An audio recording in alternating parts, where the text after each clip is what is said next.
آقا ہے حضرت ابراہیم علیہ السلام کی شخصیت۔ سب سے پہلا انسان کا امتحان جو ہے اس کی عقل کا، شعور کا، اس کے فہم کا، اس کی فطرت کا، اس کی جبلت کا، وہ کیا ہے؟ اس دنیا میں آنکھیں کھولنے کے بعد اللہ تعالیٰ پر ایمان لاتا ہے۔ اللہ کو پہچانتا ہے کہ نہیں؟ میرا خالق کون؟ میرا مالک کون؟ میرا پیدا کرنے والا کون؟ کون میرا محبوب ہے؟ کون میرا مقصود ہے؟ کون میرا مطلوب ہے؟ کون میرا حاکم ہے؟ کون میرا آقا ہے؟ کون ہے قانون دینے والا؟ کون ہے ہدایت دینے والا؟ یہ پہچان لینا کل فطرت کا پہلا امتحان ہے جسے انسان گزرتا ہے۔ اور ظاہر بات یہ امتحان جتنا کسی ماحول میں گمراہی، شرک، کفر کے تہ برتہ اندھیرے ہوں گے اتنا ہی امتحان سخت ہو۔ آپ مسلمانوں کے ماحول میں رہ رہے ہیں، ٹھیک ہے، مسلمان بھی اب دنیا پرست بن گئے ہیں یا جو بھی آپ کہیں، حقیقی مسلمان تو دیکھنے کو نہیں ملتا، پھر بھی بہرحال اسلام تو ہے نا، کسی نہ کسی دیکھ کو تو چیز کو اللہ یاد آ جاتا ہے، کبھی نہ کبھی تو کسی کی بات ہی دل میں اتر جاتی ہے، کوئی اللہ کا بندہ جو ہے خلوص و اخلاص سے کہتا ہے بات اور وہ آپ کو دل میں اتر۔ آپ ایسے معاشرے کا تصور کیجیے جہاں سرے سے ہدایت ہے ہی نہیں، کفر ہی کفر ہے، شرک ہی شرک ہے، باطل ہی باطل ہے، اس میں ایک شخص آنکھ کھولے اور پھر وہاں وہ خالق حقیقی کو پہچان لے، یہ ہے سب سے بڑی کامیابی۔ آپ کو معلوم ہے قرآن مجید میں سورہ انعام میں پورا قصہ بیان ہوا، جس ماحول میں کہ حضرت ابراہیم نے آنکھ کھولی ہے وہ ماحول کون سا ہے؟ ہر طرح کا شرک وہاں پر انتہائی درجے میں موجود، سورج اور چاند اور ستاروں کی پرستش، بتوں کی پرستش اور سیاسی شرک۔ بادشاہ کہتا تھا میں خدا ہوں، نمرود دعویٰ تھا فرعون کا وہی اس کا تھا۔ کہیں سے کوئی توحید، کوئی اللہ کی بات، کوئی نیکی کی بات، کہیں کوئی روشنی، کوئی کرن اس معاشرے میں تھی؟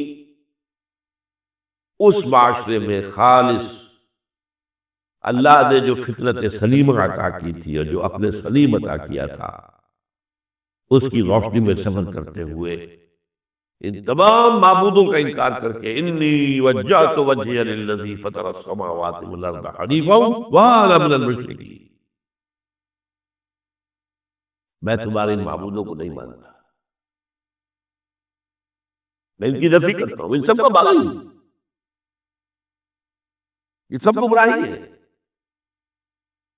میں نے اپنا رخ کر لیا ہے ہر طرف سے یکسو ہو کر اس ہستی کی طرف جو آسمان اور زمین کی خالق ہے۔ سورج کا بنانے والا، میں سورج کو نہیں پوچھتا، سورج کے بنانے والے کو پوچھتا ہوں، میں چاند کا پجاری نہیں ہوں، چاند کے خالق کا پجاری ہوں، یہ ستاروں کا میں پجاری نہیں ہوں، ستاروں کے پیدا کرنے والوں کا، کمالے کا میں پجاری ہوں، کائنات کا نہیں ہوں، کائنات کے خالق ہوں۔ انی وجہت وجہی للذی فطر السماوات والارض حنیفا وما انا من المشرکین، یہ پہلا امتحان ہے۔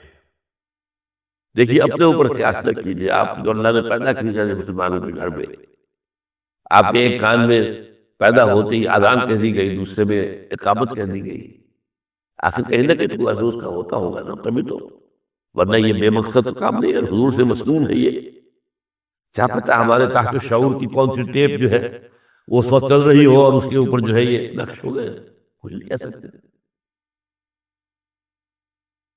لیکن وہاں جو کچھ بھی نہیں تھا، کفر ہی بول، سیاسی شرک، مذہبی شرک، ستارہ پرستی کا شرک، بت پرستی کا شرک، اس میں ایک نوجوان سلیم الفطرت نوجوان، اس نے ان تمام سے رخ موڑ کر ایک اللہ کی ہستی کی طرف۔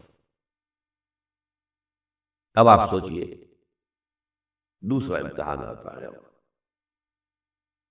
حق پر پہنچ تو گئے، حق پر کھڑے رہنا آسان نہیں ہے،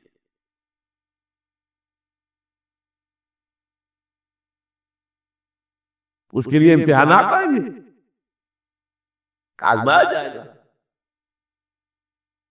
الف لام میم احسب الناس ان یترکوا ان یقولوا آمنا وهم لا یفتنون ولقد فتنا الذین من قبلهم فلیعلمن اللہ الذین صدقوا ولیعلمن الکاذبین۔ ہم تو آزماتے ہیں، تم نے کہہ تو دیا نبی اللہ، اچھا آپ دیکھتے تو ہیں، جانچیں گے، پرکھیں گے، امتحان لیں گے تمہارا۔ وہ امتحان کیا تھا؟ اسی کو کہا رسول حابیل فجر ان الذین قالوا ربنا اللہ ثم استقاموا، بے شک وہ لوگ جنہوں نے کہا ہمارا رب اللہ ہے اور پھر جم گئے۔ یہ جم جانا جو ہے اس استقامت میں قیامت مسبب ہے۔ سب سے پہلے گھر میں جنگ ہوئی، باپ کہتا ہے ابراہیم کیا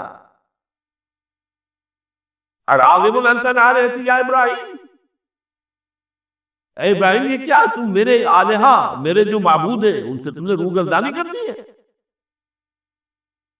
اور ابراہیم سمجھا رہے ہیں، یا ابتے، ابا جان، انی قد جانی من العلم ما لم یاتک فاتبعنی اہدک صراطا سویا۔ ابا جان میرے پاس وہ علم آیا ہے جو آپ کے پاس نہیں آیا، مجھے اللہ نے وحی کے ذریعے سے ہدایت کاملہ عطا کر دی، تو آپ کو میری پیروی کرنی پڑے گی۔ دیکھیے بات الٹی ہو رہی ہے، وہ باپ ہے تم بیٹے ہو، وہ کہہ سکتا ہے میں نے اپنے یہ بال دھوپ میں سفید کیے، تم کل کے بچے آج تم مجھ سے بات میں وہ مطالبہ کر رہے ہو، دلیل پہلے دی دی ہے، یا ابت انی قد جانی من العلم ما لم یاتک، وہ علم کا وہ شعبہ آپ کے پاس ہے ہی نہیں جو اللہ نے مجھے وحی کے ذریعے سے دے دیا، لہذا آپ کو میری پیروی کرنی ہوگی۔ یا ابت لا تعبد الشیطان، ابا جان دیکھیں شیطان کی پیروی نہ کیجیے، انہ کان للرحمن عصیا، وہ تو رحمان کا بڑا گنہگار تھا، سرکش تھا، باغی تھا۔ یا ابت انی اخاف ان یمسک عذاب من الرحمن فتکون للشیطان ولیا، ابا جان مجھے بڑا اندیشہ ہے کہ آپ کہیں اللہ کی نگاہ میں شیطان کے ساتھیوں میں شمار نہ ہو جائے اور پھر آپ پر اللہ کا عذاب نہ آ جائے۔ لیکن جواب کیا دیا باپ نے، اراغب انت عن آلہتی یا ابراہیم لئن لم تنتہ لارجمنک واہجرنی ملیا، اے ابراہیم میرے آلہہ، میرے معبودوں سے روگردانی کر رہا ہے، باز نہیں آؤ گے سنسار کر دوں گا، بار بار کے ہلاک کر دوں گا اور نکل جاتا ہوں جاؤ میری نگاہوں کے سامنے سے۔ وہ فطرت سلیمہ کا حامل نوجوان کیا کہتا ہے، قال السلام علیک، اچھا ابا جان آپ پر سلامتی ہو، میں قال السلام علیک، میں جاتا ہوں گھر چھوڑ کے جا رہا ہوں، لیکن میں اپنے رب سے آپ کے لیے دعا کروں گا کہ وہ آپ کو ہدایت دے، وہ مجھ پر بڑا مہربان ہے، مجھے امید ہے کہ وہ میری اس دعا کو رد نہیں کرے۔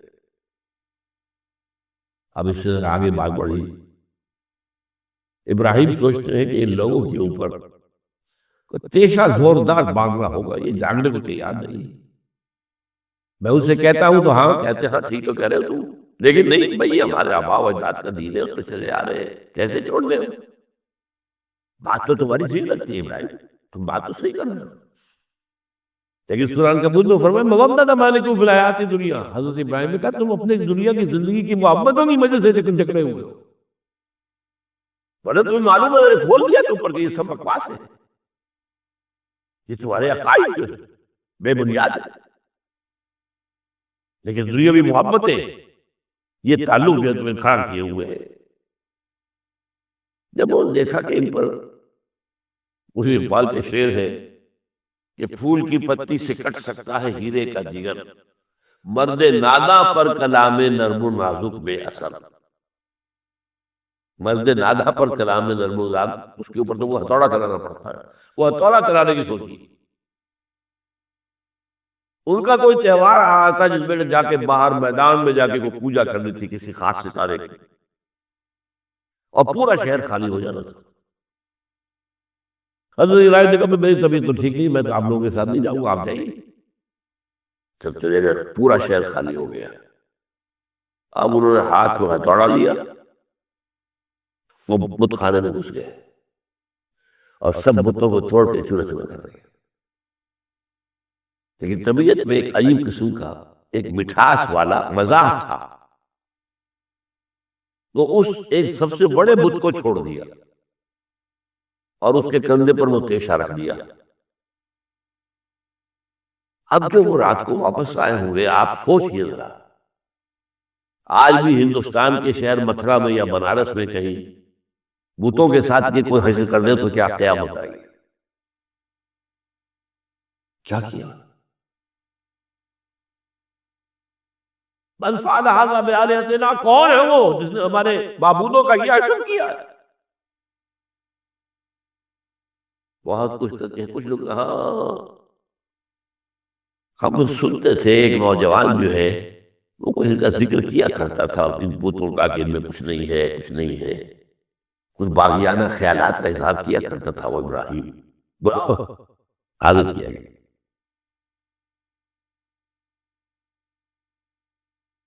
آلتا فالتا کیا آپ تم نے پوچھے کیا پوچھے اس بڑے مجھ سے پوچھو، اس سے پوچھو بھائی سارے ٹوٹے ہوئے یہ سالم کھڑا ہے. اور نمبر 2 جسے کہتے ہیں پولیس کی اصطلاح میں آلہ واردات، قتل کیا تھا تو کس چیز سے کیا تھا وہ برآمد ہو گیا، وہ چھری بھی مل گئی ہے، اس پر خون کے دھبے ہی ہیں. اور آج تو آپ کو معلوم ہے کہ خون کے قطرے سے بھی پتہ چل جاتا ہے کہ کس کا خون تھا. تو اس نے کیا ہوگا کہ ابراہیم وقل کے ناخن لو ان سے پوچھیں یہ بات کرتے کوئی افل لکم تو میں تم پر تم پوچھتے ہو ان کو جو بات تک نہیں کر سکتے، جو اپنا دفاع ہی کر سکتے ہیں، جو اپنے آپ کو بچا نہیں سکتے. ایک عام انسان بھی دفاع کرتا ہے اپنا. فرجعوا الی انفسہم، اب انہوں نے اپنے اندر دلوں کی طرف دھیان کر کے سوچا کہ واقعی ابراہیم صحیح کہتا ہے. لیکن پھر لوٹے، پھر وہ عصبیت، پھر وہ آباء و اجداد کے ساتھ تعلق، پھر وہ معاشرتی نظام. انہوں نے کہا بس اس کو قتل کرو، اس کو ختم کرو. یہ اس کو فیس کرنا آپ سوچ لیجیے کتنے بڑے امتحان کی بات تھی، کتنے بڑے جگر کی بات تھی. اچھا چونکہ وہاں نظام بھی تھا، بادشاہ کے دربار میں حاضری ہو گئی. ابراہیم ہم نے سنا تم ہمارے سوا کسی کو خدا مانتے ہو؟ جی ہاں. کون ہے وہ خدا؟ فرمایا میرا رب وہ ہے جو زندہ رکھتا ہے اور مارتا ہے. ربی الذی یحیی و یمیت. قال انا احیی و امیت، میں بھی زندہ رکھتا ہوں مارتا ہوں. فوراً جو ہے حکم دیا، جیل خانے سے 2 قیدیوں کو بلایا، ایک کی گردن اسی وقت مار دی، دیکھو میں نے مروا دیا کہ نہیں، میری عبادت سے آیا. اور ایک کا جان اسے چھوڑ دی. تو میں خدا ہوا کہ نہیں؟ حضرت ابراہیم نے سمجھ لیا کہ اب یہ جس قسم کی کچھ بحثی میں آ گیا ہے یہاں بھی کوئی ہتھوڑا چلانا پڑے گا. فرمایا فإن اللہ یاتی بالشمس من المشرق فأت بہا من المغرب. میرا رب وہ ہے جو مشرق سے نکالتا ہے سورج کو، تم خدا ہو تو ذرا مغرب سے نکال کے دکھاؤ. فبہت الذی کفر، تو وہ جو کافر تھا مبہوت ہو کر اب کیا کیا آئے مائش آئے کبہت الذی کفر. لیکن میں یہاں پہ جو زور دے رہا ہوں آپ اس ہمت، اس قوت ارادی کا اندازہ کیجئے کہ جب میں جو ایک بڑے زبردست بادشاہ کے میں سامنے کھڑے ہو کر یہ بات کر رہا ہوں اور ڈٹ کر قرار آنکھوں میں آنکھیں ڈال کر کر رہا ہے. ان الذین قالوا ربنا اللہ ثم استقاموا تتنزل علیہم الملائکۃ الا تخافوا ولا تحزنوا وابشروا بالجنۃ التی کنتم توعدون. یہ کیفیت. تو پہلا امتحان تو ہے ان مادی غلافوں میں لپٹے ہوئے ہونے کے باوجود حق کو پہچان لینا.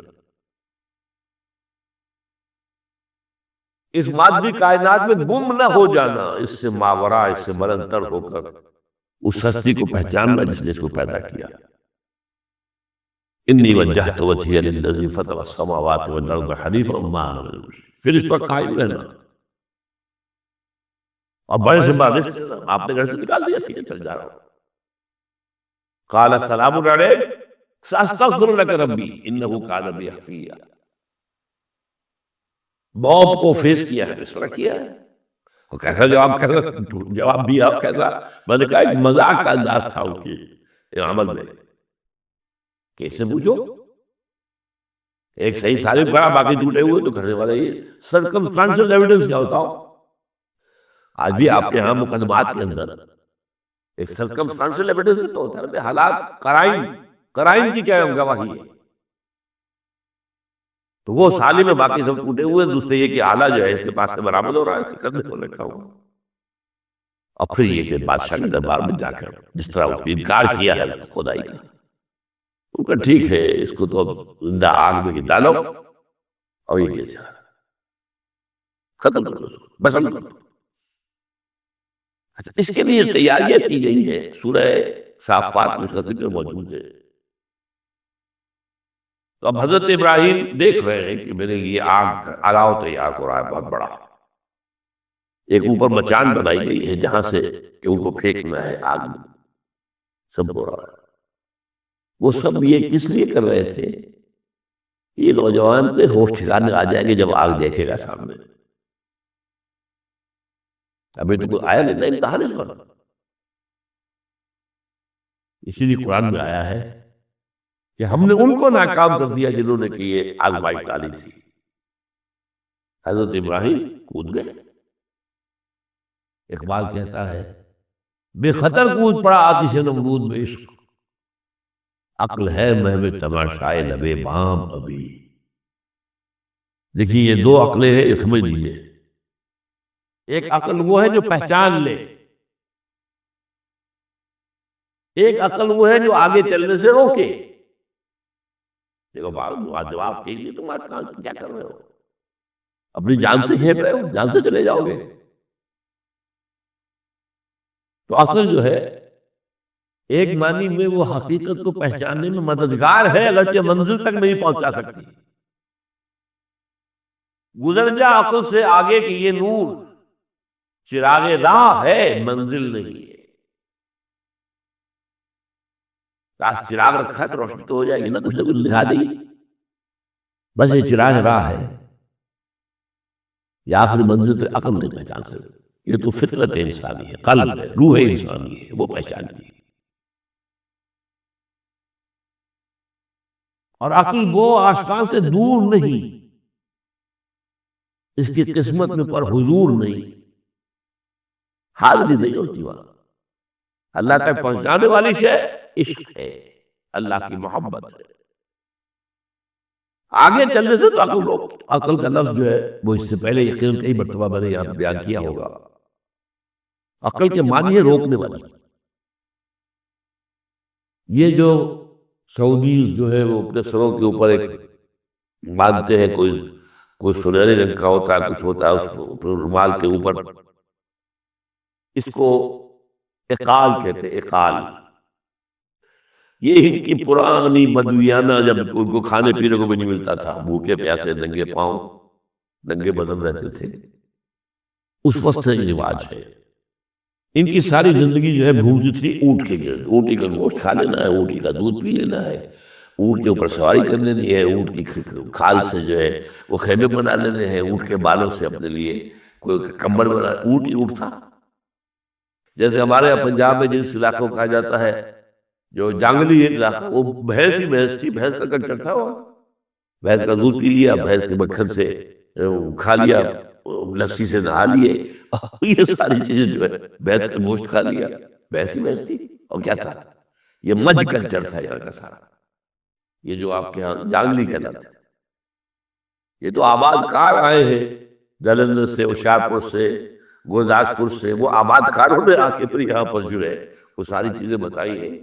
ورنہ یار کس کو جانتے، گڑ بھی نہیں جانتے، گڑ کس بنا کا نام نہیں جانتے، چینی تو بہت دور کی بات ہے، گڑ نہیں جانتے۔ تو ان کا کیا معاملہ تھا؟ اونٹ ہے۔ اب اونٹ کا یہ ہے کہ جب بدو سواری کر کے جا رہا ہے، ایک جگہ پر اترا ہے، کچھ اسے پیشاب کرنا ہے، کچھ اور کرنا ہے، اب اس خطرے سے کہ کہیں اونٹ بھاگ نہ جائے، اس کے ایک گھٹنے کو ایک رسی سے باندھ دیتا تھا۔ اب 3 پاؤں رہ گئے، 3 پاؤں سے اچک تو سکتا ہے، وہ بھاگ تو نہیں سکتا۔ تو اچک کر وہ اگر کہیں آس پاس درخت ہے، کیکر کا درخت ہے، تو ناشتہ کچھ کر لے، کھانے میں کوئی حرج نہیں ہے، ایک بھاگے نہ۔ تو وہ جو رسی سے اونٹ باندھتے تھے، اس کا گھٹنا، وہ اب کیا ہوا، اسے جانا ہے سفر پر دوبارہ، وہ جائے گا، وہ رسی وہاں سے کھول کے سر پہ باندھ دے گا، کاٹ کے رسی کو۔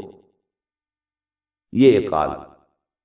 اب وہ سنہری بھی ہوتے ہیں، کیا کیا خوبصورت ہوتے ہیں، لاکھوں روپے کا ہوتا ہے، لیکن تہذیبی پس منظر اس کا یہ ہے۔ اب ظاہر بات ہے کہ وہ تو لوگ اس لیے حدیث میں یہ نظر آیا ہے۔ ایک مرتبہ حضور مسجد نبی میں تشریف فرماتے، باہر کوئی بدو آئے صحابی باہر سے، اور انہوں نے اپنے اونٹ کا یا اونٹنی کا گھٹنا نہیں باندھا، اسے ویسے ہی چھوڑ کے اندر آ گئے۔ حضور نے فرمایا تم نے اس کا گھٹنا کیوں نہیں باندھا؟ جواب دیا میں نے اللہ پر توکل کیا۔ فرمایا غلط، اعقلھا ثم توکل، پہلے اس کا گھٹنا باندھو پھر توکل کرو۔ وسائل کا استعمال ترک کر دینا توکل نہیں ہے۔ ہاں یہ سمجھو کہ وسائل کے ذریعے سے نہیں ہوگا جو بھی کچھ ہوگا، اللہ کی چیز سے ہوگا، لیکن وسائل کا استعمال تو کرنا ہے، وہ توکل اسلام میں نہیں جو رحمانیت کا توکل ہے۔ بہرحال یہ اب جو ہے عقل جو ہے اب اس وقت کے بے خطر کود پڑا آتش نمرود میں، عشق عقل ہے محو تماشائے لبے بام ابھی عقل تو وہیں پر کھڑی ہوئی سوچ رہی ہے کودنا چاہیے کہ نہیں کودنا چاہیے، اور تو ابراہیم کود بھی چکا۔ لوگ حیران رہے، لیکن اللہ نے اس آگ کو گل و گلزار بنا دیا۔ قلنا یا نار کونی بردا وسلام علی ابراہیم۔ اب آیا چوتھا امتحان کہہ لیجیے، یہ رسولوں کے باب میں اللہ کا قاعدہ ہے، اس قوم کی طرف کسی رسول کو بھیجے، اگر وہ قتل کرنے پر آمادہ ہو جائے رسول کو تو پھر وہاں سے ہجرت کی اجازت ہوتی ہے۔ جیسے حضور جب دارالندوہ میں فیصلہ ہو گیا کہ اب قتل کر دو محمد کو صلی اللہ علیہ وسلم، اس سے پہلے یہ اندیشہ تھا جب تک کہ ابو طالب زندہ تھے کہ چچا سپورٹ پر ہے ابو طالب، اب بنو ہاشم کا وہ سردار ہے، تو یہ ہماری جو ہے ان فائٹنگ ہو جائے گی، ٹرائبل انٹر ٹرائبل یا انٹرا ٹرائبل کہنا چاہیے، کہ قریش کے اندر ہی آپس میں جب ہم لڑ پڑیں گے تو ہماری جو دھاک بیٹھی ہوئی ہے پورے عرب میں وہ تو ختم ہو جائے گی۔ A house divided amongst itself, you understand؟ یہ وہ چیز تھی جو ابھی تک ان کے ہاتھ رکھے ہوئے تھی۔ اب ابو طالب مر گئے، اب جو سردار ہے بنو ہاشم کا وہ ابو لہب ہے، وہ حضور کا وزیر سب سے بڑا دشمن ہے،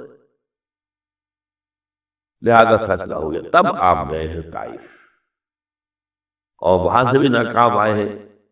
اس کے بعد یہ ہے کہ باقی سب صحابہ کو آپ نے اجازت دے دی چلے جاؤ مدینے، لیکن ابھی آپ منتظر رہے جب تک کہ ایکسپریس پرمیشن نہ آئے، رسول اپنی جگہ چھوڑ نہیں سکتا۔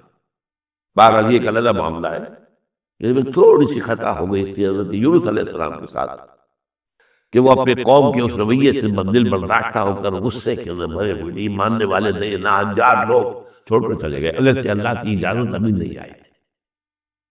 یہی وجہ ہے اللہ نے انہیں سزا دی، مچھلی کے پیٹ میں رہے، وہاں وہ استغفار کرتے رہے، لا الہ الا انت سبحانک انی کنت من الظالمین۔ پھر اس ویل مچھلی نے اگل دیا ان کو اور ساحل کے اوپر رہے، اس کا پورا ذکر ہے قرآن مجید میں۔ بہرحال تو یہ اب معاملہ آ گیا وطن کو چھوڑنے کا، لہذا ہجرت کی۔ اب ان قال انی ذاہب الی ربی سیہدین، ٹھیک ہے تم لوگ حال یہ ہے، میں نے تمہیں ہر طرح سمجھایا، نرم بھی سمجھایا گرم بھی سمجھایا، تمہارے اوپر ہتھوڑے بھی برسائے اور پھول بھی برسائے، تم کسی طرح ماننے والے نہیں ہو، اب تم میری جان کے دشمن بن گئے ہو، تو ٹھیک ہے پھر میں جاتا ہوں۔ انی ذاہب الی ربی سیہدین رب ہب لی من الصالحین۔ ایک دعا اور نکل آئی اس وقت سے، اے اللہ مجھے صالح اولاد عطا فرما۔ 80 برس سے تجاوز ہو چکی تھی عمر، اولاد نہیں تھی۔ آپ کے اپنے خاندان سے تھی جو اہلیہ تھی سارہ رضی اللہ تعالیٰ عنہ، مانگ رہی اولاد نہیں ہوئی اللہ کی مرضی۔ بہرحال حضرت ابراہیم کے ساتھ ہجرت کرنے والوں میں حضرت سارہ بھی تھی آپ کی اہلیہ، حضرت لوط بھی تھے آپ کے بھتیجے، اور حضرت لوط کی اہلیہ بھی تھی۔ یہ اہلیہ جو ہے لوط کی یہ مومنہ تھی، یہ ساتھ انہوں نے ہجرت کی ہے۔ بعد میں جب جا کر جب انہیں اللہ تعالیٰ کے حکم سے حضرت ابراہیم نے بھیج دیا سدوم اور عمورہ کی بستیوں کی طرف، تو وہاں شاید معلوم ہوتا کوئی اور شادی کی ہے، وہ کافرہ رہی اور اس نے جو ہے حضرت لوط کے ساتھ جو ہے خیانت کا معاملہ کیا، وہ ایک علیحدہ معاملہ ہے۔ بہرحال اس وقت جو دعا کی رب ہب لی من الصالحین، اس کے جواب میں اللہ نے فوراً ہم نے اسے غلام فبشرناہ بغلام حلیم، ہم نے انہیں بشارت دے دی ایک بہت ہی بردبار، حلیم حلیم الطبع، متحمل مزاج بیٹے کی، یہ اسماعیل کی تعریف ہے۔ نوٹ کر لیجیے گا، دوسرے بیٹے ہوئے حضرت سارہ کے بعد میں، ان کو کہا گیا ہے غلام علیم، علی عالم۔ حضرت اسماعیل کے لیے کہا گیا ہے غلام حلیم، بہت بڑے حلیم، متحمل مزاج، بہت باز۔ اس کا بھی تھوڑی سی داستان بیان کر دوں۔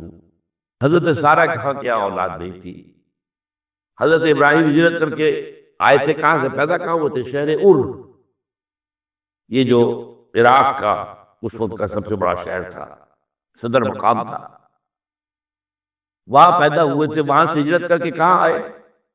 شام۔ شام میں علاقہ خاص طور پر فلسطین کا جو ہے کنعان، یہاں آ کر آپ نے ڈیرا اپنا جما لیا۔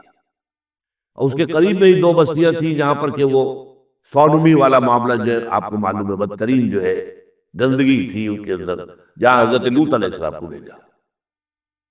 پھر انہوں نے ایک سفر کیا مصر کا، اس کی وجہ بھی سمجھ لیجئے۔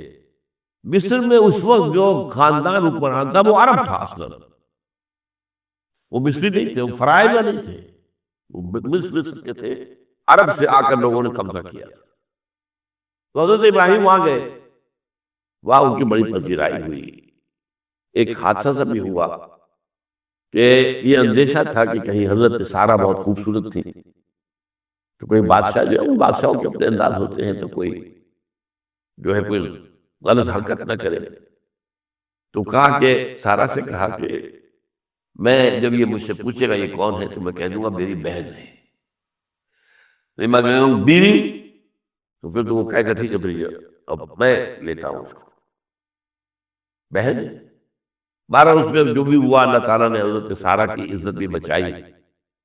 وہ معجزہ دیکھا حضرت ابراہیم کی طرف سے جو اللہ نے پیش کیا، جیسے حضرت سارہ کو مصر کے بادشاہ کی اس غلط نیت سے بچائے رکھا۔ پھر اس شخص نے جو ہے اپنی بیٹی ہاجرہ یہ خدمت میں پیش کی۔ یہ ہاجرہ کنیز نہیں تھی، یہ اصل میں یہودیوں نے مشہور کر دیا۔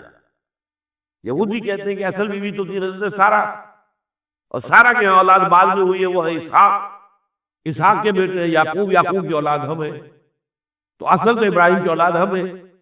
ہاجرہ جو ہے جو کنیز تھی، لونڈی تھی، لہذا اس کی وہ عزت ہی نہیں، اسماعیل تو وہ عزت ہی نہیں، اسماعیل کا وہ مقام ہی نہیں۔ یہ یہودیوں کا قول ہے، لیکن وہ اصل میں کنیز نہیں تھی، وہ بیٹی تھی، شہزادی تھی۔ بلکہ تاریخ نے اپنے آپ کو پھر دہرایا ہے کئی ہزار سال بعد۔ حضور نے صلح حدیبیہ کے بعد جب خطوط لکھے دعوتی بادشاہوں کے نام، شہنشاہ ایران، شہنشاہ روم، مقوقس مصر، نجاشی حبشہ، خطوط لکھے، تو مقوقس جو ایک طرح کا بادشاہ تھا، پیٹریارک تھا، جو الیگزینڈریا کا، اس نے اکرام کیا حضور کے جو سفیر تھا، ان کا بڑی عزت کی، احترام کیا، اور پھر حضور کی خدمت میں دو جو ہے خواتین کو بھی بھیجا۔ اب اس زمانے میں یہی